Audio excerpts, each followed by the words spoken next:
has an office in Addis Ababa. Recently did a study on the effectiveness of African parliaments. Quote, in terms of enacting laws, debating national issues, checking the activities of the government, these duties and obligations are rarely performed with efficiency and effectiveness in most African parliaments. So there's a lot of work that we need. But honorable members, you are a key fulcrum around which anti-terrorism strategy can and must be used to strengthen the state. So we are gathered here today and we cannot ignore declaring truth. The threat of terror looms larger than ever before. The minister spoke about democratic reversals.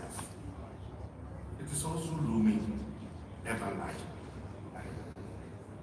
In 2020, in one of my books in 2020, I was conservative and predicted 3 coup d'etats.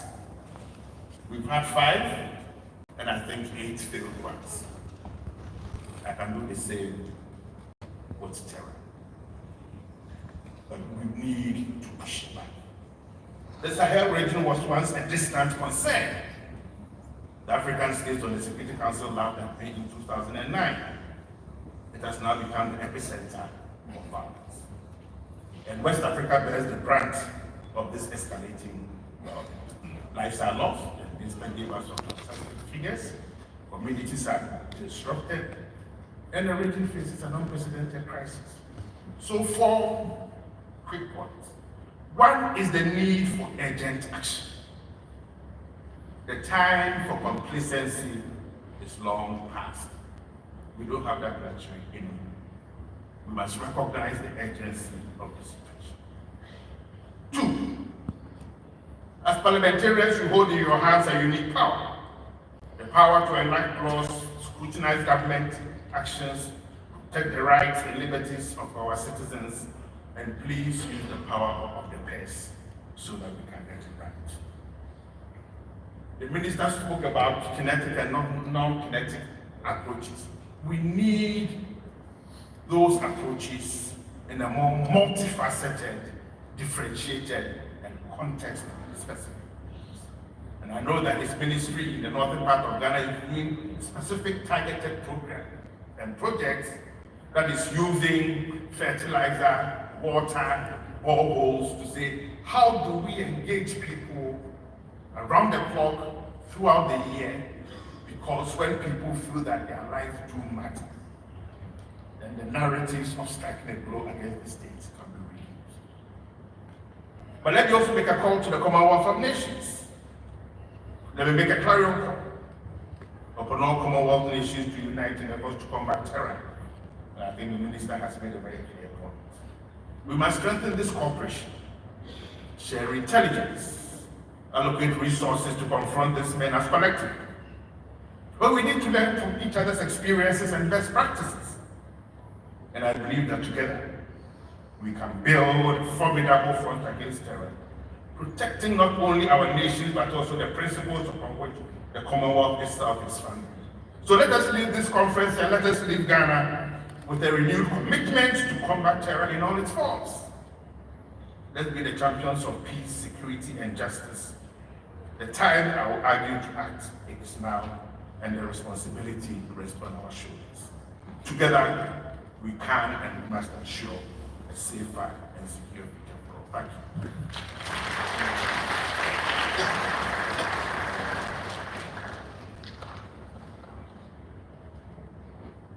Distinguished colleagues, we've listened to the first discussions. The second discussions is Major General Irene Ayiti. He's a commandant of Ghana War College. I'm not too comfortable with the War College, maybe Defense College, but war. However, I guess he will live up to his billing. So, ladies and gentlemen, the second discussions.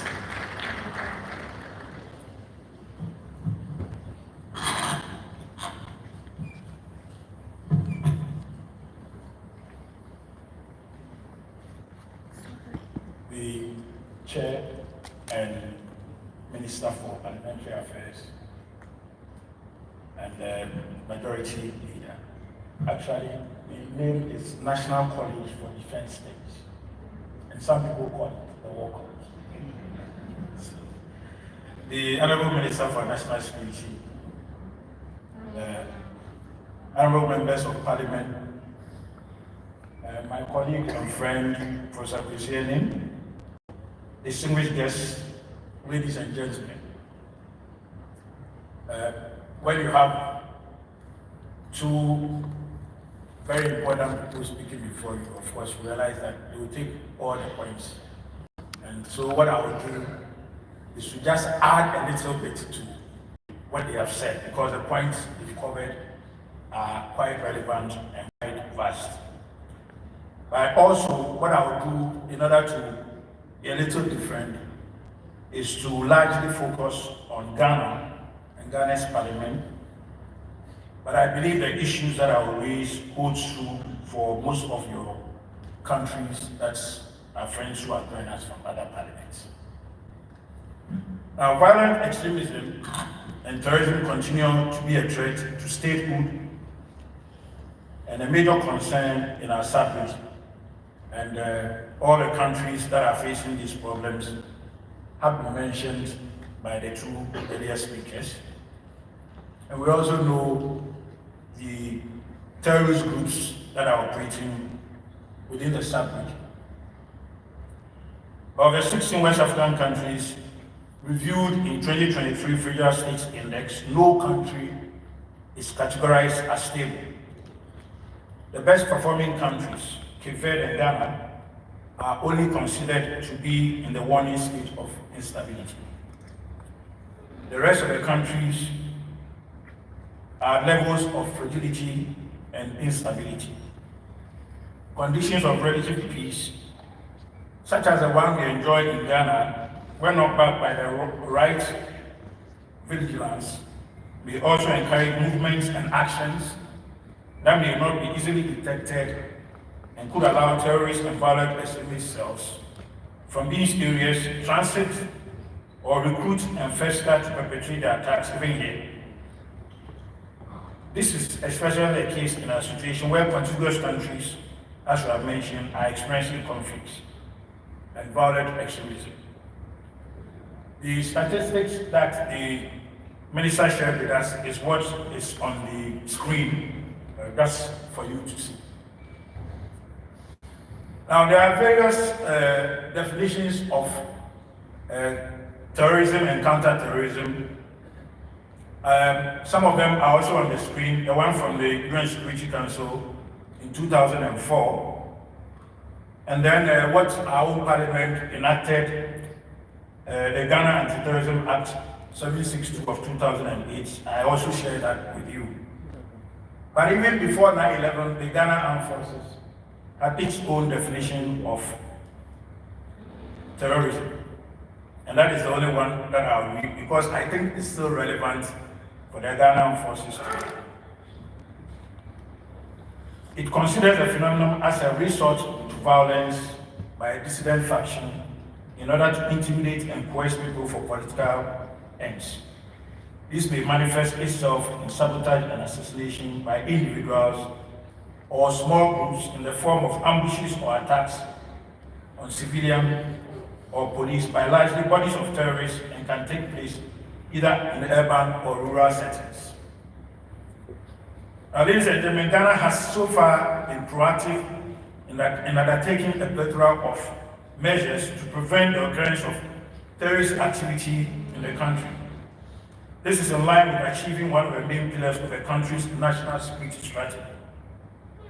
Beyond the military approach to counter-terrorism, you policymakers within the legislative body and executive arm have passed laws needed to help address the phenomenon. Indeed, such efforts by parliamentarians are a fundamental part of every democratic system and is an important role in the governance of a nation. Despite the significant efforts, I will argue that there is a little more that you can do to remain accountable and safeguard the citizenry from violent extremism end terrorism. And I'll cover these three areas in my presentation. Some of them have been mentioned already, so I will not draw too much on them. Now, Ghana has not so far experienced any attack, as was mentioned. Within the sub-regional context, the increasing volatility of conflicts in West Africa and its resultant insecurity is a great source of worry. The assessment is that the spheres of influence of these extremist groups is gradually spreading southwest as they look out for soft targets.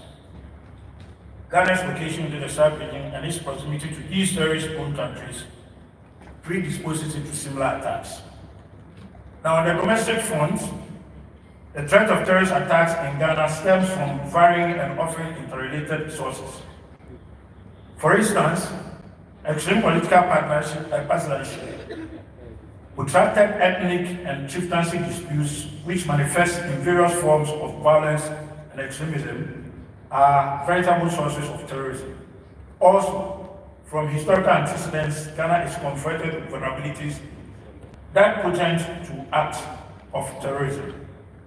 And a few examples are there for us to know that we have that in the system that we operate. The first of all, we remember in 2009 the underwear bomber who passed through here on his way to the US wearing a bomb that he detonated on an aircraft, tried to detonate on an aircraft. We also remember Ali Manoti, a Ghanaian university graduate, a young man who left to go and join ISIS.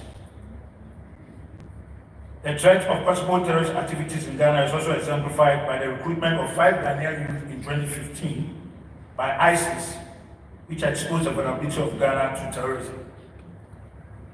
Recent examples is a Western Togoland group who are alleged to have attacked police stations and security installations and made away with service weapons and threatened further violence. Such multiple and similarly interrelated sources of incidents are threats of terrorist activities that needs to be preemptively ordered through a multidimensional and multi-sectorial approach.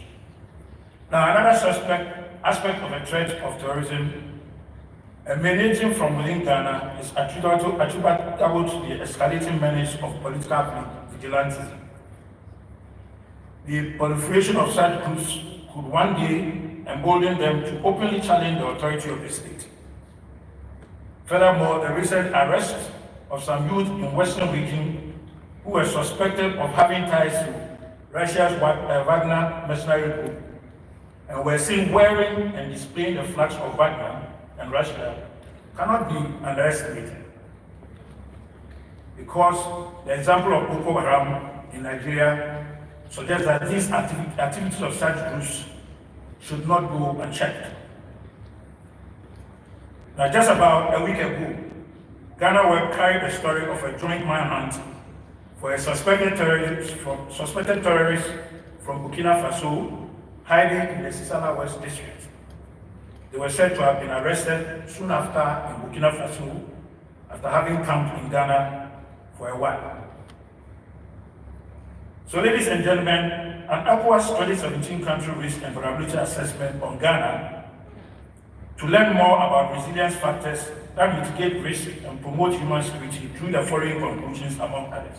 And some of these points, which are on the screen, was mentioned by the minister as well as Professor Ning when they were giving their presentation. So I will not go through them. But let me look at the Ghana Armed Forces counter-terrorism efforts. Our national response to violent extremism and terrorism operates through 4 mutually reinforcing pillars. These are the prevent, preempt, protect, and respond pillars. And the prevent measures prevent extremist and terrorist attacks by dealing with the root causes in order to minimize our vulnerabilities and build resilience.